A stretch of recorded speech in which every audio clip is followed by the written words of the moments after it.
This is the best moments of the BBQ Central Show in 10 minutes or less. Ever wish you could re-listen to your favorite interview or segment? Do you enjoy hearing older shows for the first time in years? Then the best moments of the BBQ Central Show in 10 minutes or less is just what you need. Thanks for listening and enjoy the show.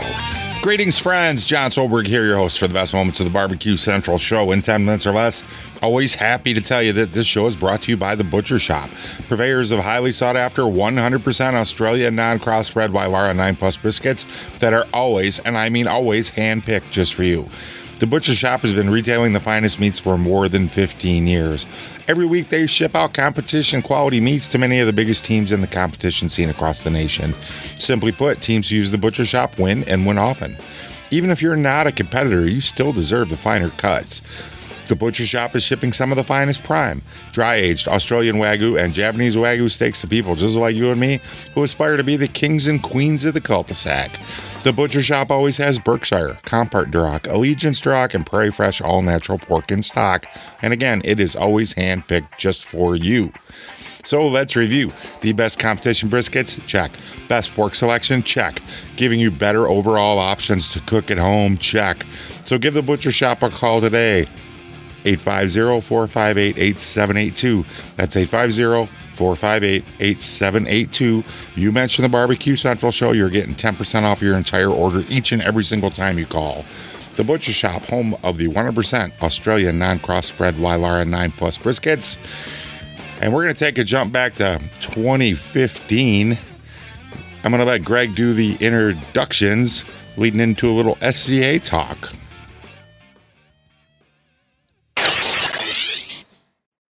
My next guest is seen on the competition barbecue circuit, but this past weekend went down to Texas for the Steak Cook-Off World Championships, and all he did was walk away with the first place trophy. Here to recap the win, talk a little steak cooking, is the pitmaster of Cosmos Q competition team, Darian Khosravi, joining me here on the show. Darian, how are you, buddy?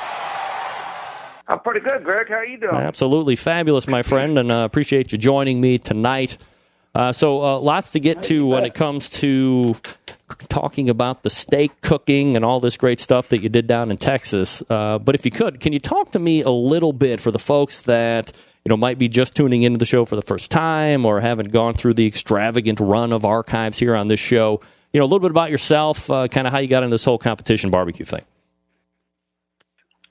Well, it started 10 or 11 years ago. We just, I guess mostly like everybody else, see something on TV and think you can do it. And then we found a competition here close. So we entered that, was lucky enough to get our name called, and just got hooked ever since. And I ain't looked back, to be honest with you. Just been going at it every year. Darren, if you hadn't got the first call, is it something that you still would have? Did you have enough fun at the first one, call or not, where you would have went back anyway? Yeah. We had a good. I did a lot of work though back then.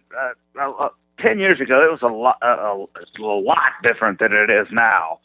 Now I sleep till 6:30 in the morning, where back then I never went to bed. So.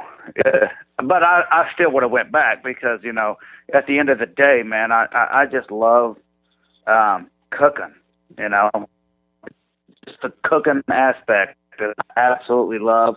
And not to mention the socializing with all the people. And, now over, 10, 11 years, it's become a family. So, I look forward to seeing, my family members on the weekend and just catching up and hanging out and cooking some barbecue. Let me ask you a quick question. When you look at it 10 years ago, 11 years ago, as you said, you're up all night and there was a lot more, I guess, quote unquote, work or labor involved than you're doing now. Was it a different product back then? Is it one that can compare to what you're doing now, or are they completely two different worlds? In my opinion, they're two different worlds. With the evolution of the barbecue, products, the injections, rubs, marinades, soaks, back then they were around, but they weren't near as refined as they are now. And not to mention the equipment has gotten a lot better. We've learned a lot. So the whole evolution of barbecue, in my opinion, has shifted forward. Not to take anything away from, guys that were doing it back then, because if it wasn't for them, we'd never be where we're at. But we just love doing it. Darian Khosravi joining me here on the show from Cosmos Q. We're going to go ahead and take a look back at the steak cook-off this past weekend down in Texas. All right, so, there was a huge barbecue competition this weekend, a number of other ones too, but obviously the most well-known one was the Jack Daniels. We were just talking to Bill Gillespie about that this past segment.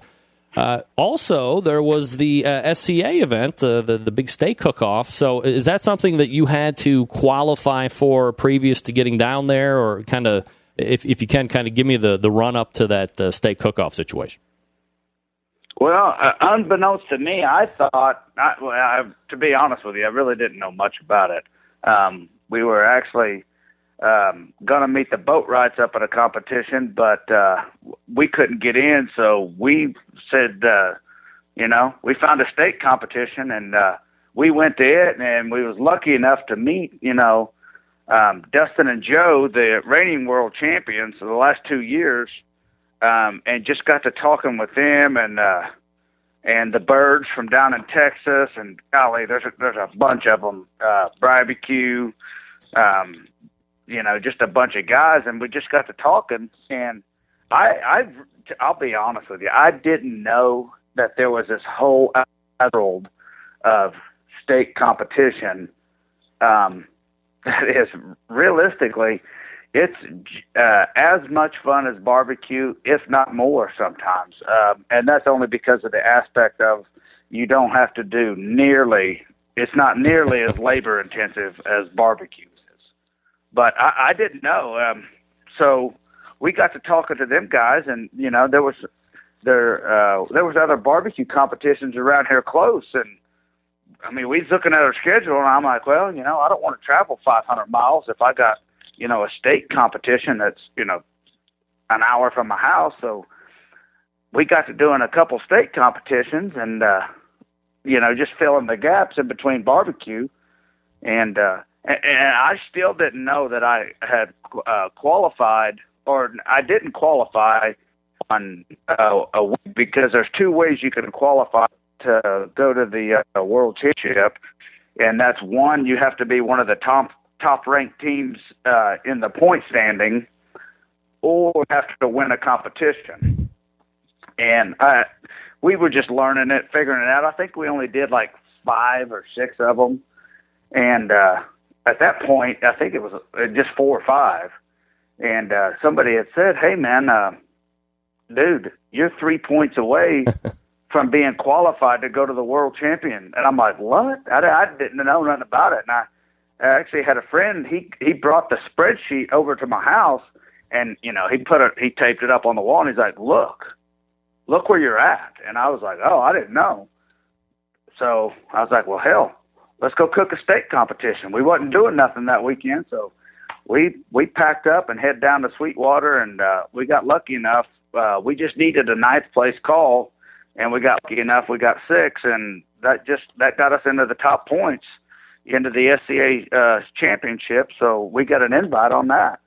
All right. So if you can, when you get down to the national championships this past weekend, how many teams are in? And I guess, for the folks that really don't know much about it, you said yourself you didn't really know too much about it.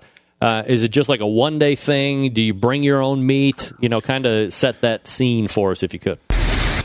Go find out what Cosmo had to say over at the BBQCentralShow.com. Man, is SCA still as big as it was back then? Kind of lost track of it. I tried to bring the SCA to Michigan back about this time and was duly rejected by the organization. Kind of did my own thing for a minute and then just kind of fell away. That's a whole nother story for a whole nother day. But it is all about the SCA. So go find out what they had to say. Need to get a hold of me, do so at John J-O-N-John at the BBQCentralShow.com. And until next time on the best moments of the Barbecue Central Show, in 10 minutes or less. I am John Solberg, and I look forward to talking to you again soon. Man, did that outro suck or what?